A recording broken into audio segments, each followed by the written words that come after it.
만나의 아침 새벽 기도를 기도로 시작하겠습니다. 하늘에 계시는 사랑이 많으신 아버지 하나님, 항상 말씀을 통하여 저희에게 생명을 주시고 그 생명 속에서 저희들을 살게 하여 주시니 감사합니다. 오늘 이 새벽 미명에도 주님이 친히 말씀을 통해 주의 음성을 발하여 주시고 그 음성을 통해서 주의 뜻을 알게 하여 주시옵소서. 생명의 능력이 주님께 있습니다. 저희들 주님을 바라봅니다. 이 시간 주의 임재를 체험할 수 있도록 도와주시옵소서. 잠언을 통해 저희들의 실질적인 삶 속에 어떤 삶의 원칙과 원리들을 가져야 할지 깨닫게 하여 주시옵소서. 이 시간에도 생명 주신 주님의 은혜를 찬양하오며 생명의 능력을 다시 한번 깊이 깨닫고 하나님께 감사드리는 귀한 시간 되도록 도와주시옵소서. 예수님의 이름으로 간절히 기도드리옵나이다. 아멘. 네, 오늘은 잠언 11장 11절로 20절까지 있는 말씀입니다. 잠언 11장 11절로 20절입니다. 성읍은 정직한 자의 축원을 인하여 진흥하고 악한 자의 입을 인하여 무너지느니라. 지혜 없는 자는 그 이웃을 멸시하나 명철한 자는 잠잠하느니라. 두루다니며 한담하는 자는 남의 비밀을 누설하나 마음이 진실한 자는 그런 것을 숨기느니라. 도략이 없으면 백성이 망하여도 모사가 많으면 평안을 누리느니라. 타인을 위하여 보증이 되는 자는 손해를 당하여도 보증이 되기를 싫어하는 자는 평안하니라. 유덕한 여자는 존영을 얻고 근면한 남자는 재물을 얻으리라. 인자한 자는 자기의 영혼을 이롭게 하고 잔인한 자는 자기의 몸을 해롭게 하느니라. 악인의 삭은 허무하되 의를 부린 자의 상은 확실하니라. 의를 굳게 지키는 자는 생명에 이르고 악을 따르는 자는 사망에 이르느니라. 마음이 배려한 자는 여호와의 미움을 받아도 행위가 온전한 자는 그의 기뻐하심을 받느니라. 잠언 11장 11절로 20절에 있는 말씀인데요. 먼저 우리 11절부터 말씀을 좀 나눠보도록 하겠습니다. 성읍은 정직한 자의 축원을 인하여 진흥하고 악한 자의 입을 인하여 무너지느니라. 정직한 자와 악한 자를 대비해서 말씀을 하고 있는데요. 여기 성읍이 정직한 자의 축원을 인하여 진흥한다라고 말씀하고 있습니다. 정직한 사람은 하나님을 경외하며 의를 따라 사는 사람들이죠. 의는 정직한 사람입니다. 하나님의 말씀, 계명의 내용은 본질적으로 사랑이므로 정직한 자 곧 의인은 다른 사람을 사랑하고 그들의 자유와 인권을 존중하는 사람입니다.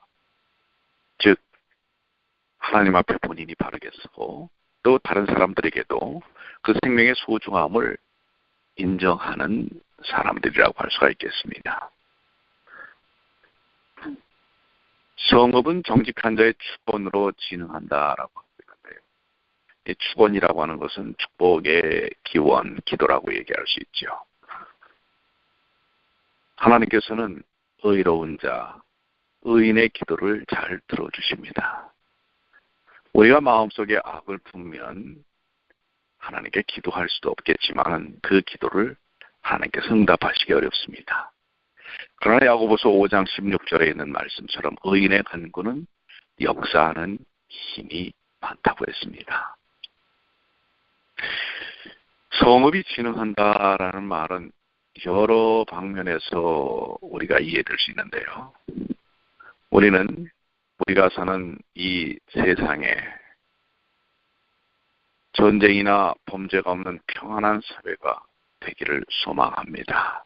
특별히 오늘날과 같은 이러한 상황에서는 더더욱 그렇습니다. 정치적, 경제적, 군사적인 어려움이 없는 사회가 되기를 원합니다. 그러나 이 세상은 전쟁과 또 전쟁의 위험이 있고 각종 크고 작은 범죄가 있고 각 분야에서 불법한 일들이 있고 비정상적인 일들이 만연되어 있는 게 사실입니다. 우리가 사는 이 사회는 그렇게 평안치 못합니다.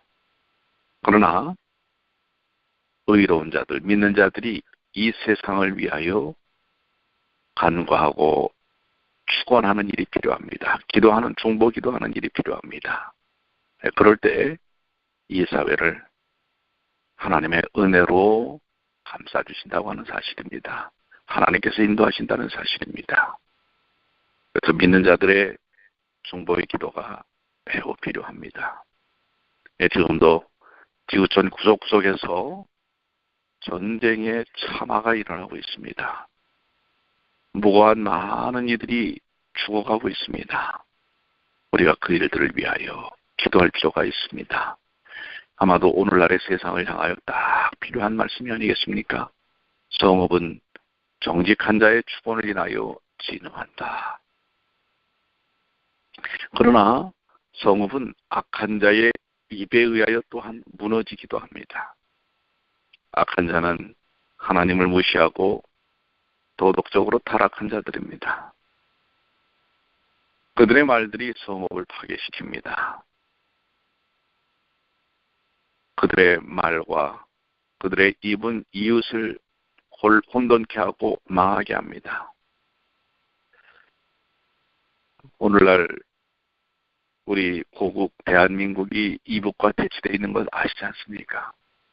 북한은 남한을, 남한은 북한을 서로 경계하고 대적하고 있습니다. 그로 인하여 많은 이들이 고통을 당하고 있는 것입니다. 또 정치가들이 그렇습니다. 악한 자신들의 이익을 위하여 얼마나 거짓과 술수를 사용하는지 모르는 것입니다. 그런데 이러한 일들이 그런 정치판에서나 국가와 국가 사이에서만 일어나는 것이 아니라 우리가 사는 삶 속에서도 일어날 수 있습니다. 악한 자들은 그 입을 통하여 많은 사람들을 고통당하게 하고 무너뜨릴 수 있다고 하는 것입니다. 오늘 우리의 입술이 오직 하나님을 영화롭게 하는 그러한 입술이 되기를 소망합니다. 그리고 우리의 간구가 우리가 사는 이 미국 땅과 또 우리가 자라나고 태어났던 고국 땅에 축복과 안녕을 위하여 기도하는 일이 필요할 것입니다. 12절입니다. 지혜 없는 자는 그 이웃을 멸시하나 명철한 자는 잠잠하느니라. 그렇죠. 지혜 없는 자는 자기중심적인 삶을 살기 때문에 다른 사람들에 대한 존재성을 존중하지 않습니다. 그래서 멸시합니다. 그러나 때때로 명철한 자는 주변에 어리석은 자들이 있다 할지라도 그것을 잠잠히 기회와 시간을 보고 또 좋은 선한 그런 일들이 일어나기를 하나님께 그 주권을 맡기고 잠잠할 수 있다고 하는 것입니다. 우리는 다 부족한 사람들입니다. 우리가 모든 것을 해결하려고 한다는 것 자체가 참 지혜롭지 못한 일일 수 있습니다. 어제 제가 잘 아는 어떤 장로님 한 분과 대화를 나누면서 그런 이야기를 했습니다. 우리 뉴욕 중앙교회 장로님은 아니신데요. 어느 모교회 수석 장로님으로 지금 봉사를 하고 있는 분인데 그분이 그런 얘기를 해요. 제가 장로의 역할을 잘 못하는 것 같아요. 특히 수석 장로의 역할을 잘 못하는 것 같아요. 이런 말씀을 하는 걸 들었습니다. 왜 그렇습니까? 그랬더니 어떤 장로님들이 서로 문제가 있어서 서로의 의견 충돌을 통해서 다투고 있을 때 수석 장로 입장에서 그것을 어떻게 중재해야 될지 참 모르겠다고 하는 것입니다. 그리고 오히려 자신이 중간에서 중재한다고 끼어들어으로 인해서 더 그 관계가 그 상황이 악화되는 그런 경우들을 보게 된다고 이야기를 하는 것을 들었습니다. 그때 언뜻 요즘 우리가 사모를 공부하지 않습니까? 잠언의 말씀이 생각이 났습니다. 그렇습니다. 사람과 사람 사이에 싸움이 있을 때, 불같이 어떤 감정적인 대립이 있을 때 중간에 어떤 사람이 끼어든다고 하는 것은 오히려 더 그 불을 지피는 결과가 있을 수 있다고 하는 것입니다. 왜냐하면 두 사람의 상태가 서로 깊이 감정의 골에 지금 푹 빠져 있기 때문에 불같이 그 성정들이 일어날 때는 오히려 불길에 물을 부으면 꺼져야 하는데 물을 부으면 오히려 더 주변으로 확산되면서 그게 물이든 기름이든 오히려 불같이 일어날 때는 그 영향력이 미미할 뿐만 아니라 자칫 불똥이 옆으로 튈 수 있다고 하는 것입니다. 오늘 이 말씀이 그 지혜를 줍니다. 명철한 자는 잠잠하느니라. 그래서 그런 순간에는 불길이 활활 일어날 때는 잠시 잠잠하는 것이, 개입하지 않는 것이 지혜로운 것이라는 그러한 교훈을 얻게 됩니다. 자, 우리는 문제의 중심을 우리 자신에게 두지 마시고 그 문제를 해결책을 하나님께 두십시오. 인간적으로 풀려고 할 때 오히려 더 문제가 확산될 수 있다는 사실입니다. 오늘 여기 명철한 자는 잠잠하느니라. 우리가 선택에 대한 부분을 생각할 때 이 말씀들이 필요할 것이라고 생각이 됩니다. 두루 다니며 한담하는 자는 남의 비밀을 누설하나 마음이 신실한 자는 그것을 숨기느니라. 여기 한담이라는 원어는 라키라는 말인데 중상이라는 뜻입니다. 중상모략하는 거죠. 중상은 사실무근한 말로서 남을 비방하는 것입니다. 두루다니며 남을 중상하고 헐뜯는 말을 하는 자는 악한 자며 결국은 그 죄로 인하여 죽을 자들이라고 하는 것입니다. 남을 헐뜯는 말 그 자체가 신실한 삶이 아닌 것입니다. 그것은 악한 일인 것입니다. 신실하고 성실한 사람은 그렇게 함담하면서 중상모략하면서 다닐 여유가 없습니다. 우리는 두루 다니며 쓸데없는 말 혹은 붙은 말, 내 생각으로 바꾸어서 하는 말, 또 다른 사람을 비난하고 비방하는 말, 이 부도덕한 말, 이런 말을 하지 않도록 해야 할 것입니다. 그런데 우리의 그 들어가는 것이 깨끗하지 못하기 때문에 나오는 것도 깨끗할 수가 없습니다. 세상적인 관심, 이기적인 관심, 자신의 명예와 또 자존감만을 생각하는 사람들은, 이기심에 갇혀있는 사람들은 그럴 수밖에 없다고 하는 것입니다. 그것을 바꿀 수 있는 것은 우리가 어떤 것을 우리 마음에 담아놓느냐가 중요합니다. 즉 예수님을 담아야 합니다. 예수님의 사랑을 담아야 합니다. 예수님의 말씀을 담아야 합니다. 그래야만 우리가 그러한 것에서부터 벗어납니다. 그래서 여기 마음이 신실한 자는 그런 것들을 숨기느니라 라는 것은 바로 마음 안에 예수 그리스도 그분의 사랑과 그분이 담겨져 있는 사람은 남들의 약점과 남들의 부족한 점을 들춰내지 않습니다. 덮을 수 있는 것입니다. 참 오늘 주시는 말씀이 너무나 우리가 삶을 통해서 어떤 지혜의 태도를 가져야 할지를 가르치고 있습니다. 14절 도략이 없으면 백성이 망하여도 모사가 많으면 평안을 누립니다. 여기 도략이라는 말은 조언이라는 뜻입니다. 그것은 좋은 조언을 뜻합니다.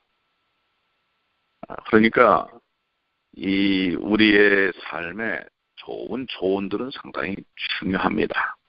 근데 여러분들 조언도 상대방이 받아들일 수 있을 때 합니다. 그렇지 못하면 받아들일 수 없는 그런 상태에 있는 사람에게는 조언을 해도 그 조언이 화가 될 수가 있습니다. 그래서 여러분들 우리가 다른 사람들을 한담, 중상모략하는 것에서는 벗어나야 되지만 조언도 지혜롭게 할 필요가 있죠. 또 모사가 많으면 평안을 누리니라. 모사라고 하는 것은 지혜로운 삶에 대한 그런 지혜를 얘기하는 것입니다.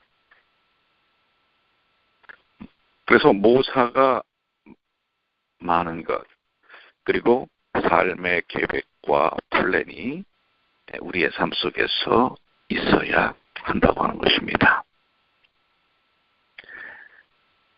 그래야만 나와 내가 함께하는 공동체에 보다 더 합당한 삶의 길들을 선택할 수 있는 것입니다.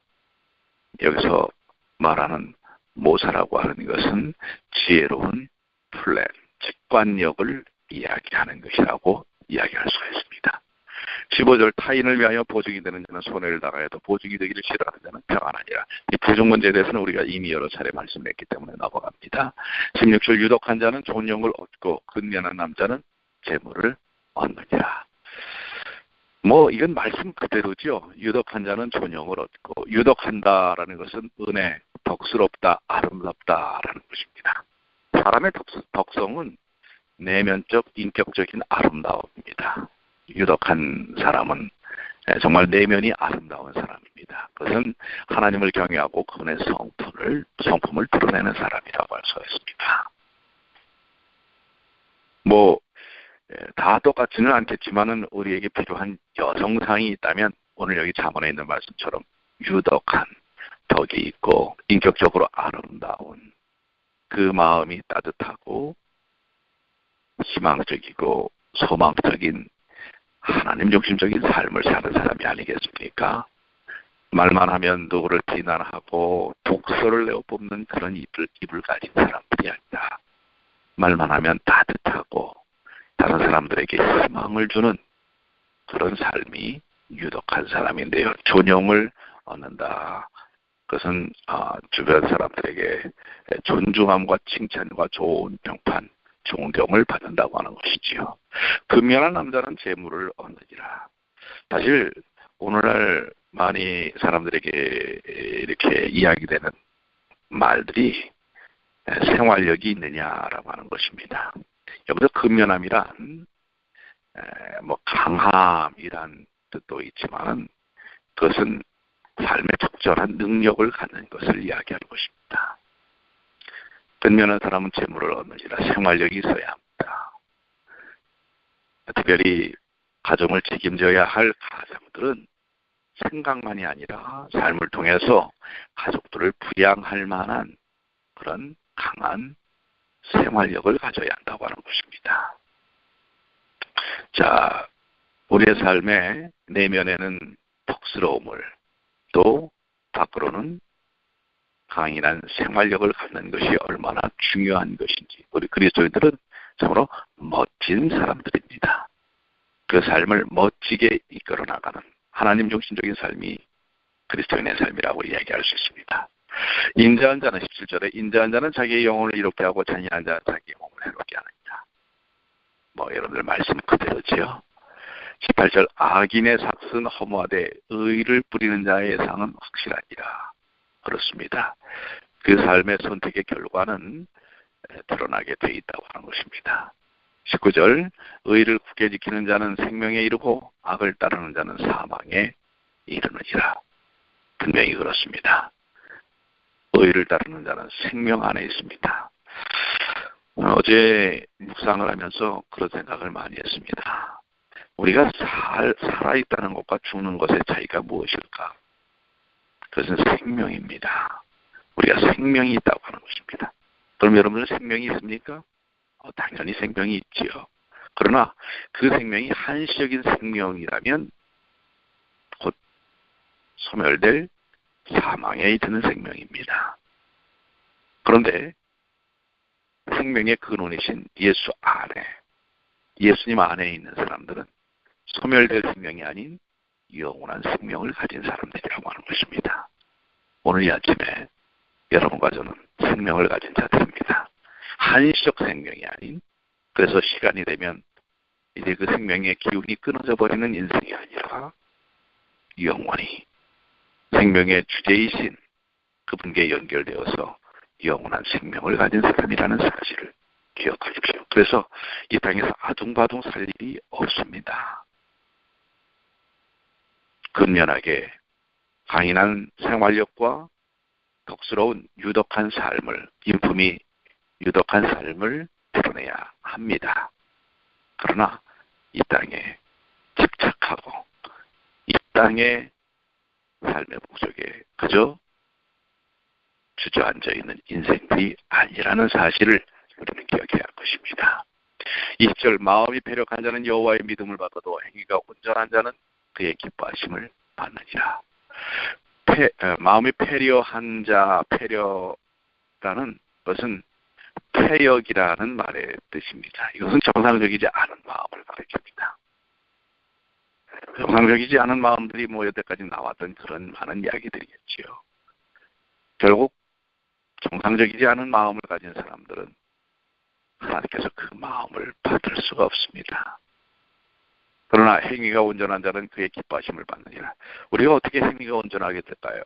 우리 야고보서를 이제 이번 기 동안에 공부하지 않습니까? 행위 없는 믿음, 그게 온전한 믿음일까요? 우리가 믿음을 통해서 구원을 얻습니다. 이미 구원을 받았습니다. 그건 바로 예수님과의 관계를 이야기합니다. 하나님과의 관계를 이야기합니다. 관계가 설정된 사람은 그 관계 속에서의 삶을 삽니다. 바로 행위가 온전하다는 것은 예수님과의 관계가 온전히 유지된 사람들은 그분의 기뻐하심을 받는다. 그분과의 온전한 관계를 유지하며 살 수 있게 된다고 하는 것입니다. 오늘 무엇보다도 우리의 마음의 중심에 주님을 두시길 바랍니다. 주님이 내 안에, 내가 주님 안에. 그래서 주님을 영화롭게 하고 기뻐하는 하루의 삶, 능력의 삶, 그로 인하여 우리가 평강과 평안과 행복을 경험하는 하루가 되시기를 간절히 축원합니다. 기도하시겠습니다. 하늘에 계신 아버지 하나님, 오늘도 주님께서 주신 귀한 말씀들이 삶에서 그대로 적용될 수 있는 말씀들입니다. 이 말씀을 한쪽 귀로 듣고 한쪽 귀로 흘려버리는 인생들이 아니라 마음의 신비에 지워지지 않는 철필로 깊이 아로새길 수 있도록 도와주시옵소서. 아버지 하나님, 우리의 삶이 그 마음이 유독해야 합니다. 또한 겸손해야 합니다. 인자로움이 있어야 합니다. 그리고 지혜로운 지혜와 판단력과 계획이 있어야 합니다. 우리의 입은 다른 사람을 위하여 중보기도 하는, 축복기도 하는 입이 되도록 도와주시옵소서. 오늘도 저희의 입에서 그 누구도 비방하거나 비난하거나 멸시하는 말을 하지 않도록 도와주시옵소서. 그러기 위하여 오직 생명의 근원이신 예수님을 바라봅니다. 예수님을 저희의 마음속에 모십니다. 주님, 저희를 주장하여 주시옵소서. 오늘도 만나는 수많은 사람들과 주님의 사랑과 행복을 나누게 하여 주시고 주님의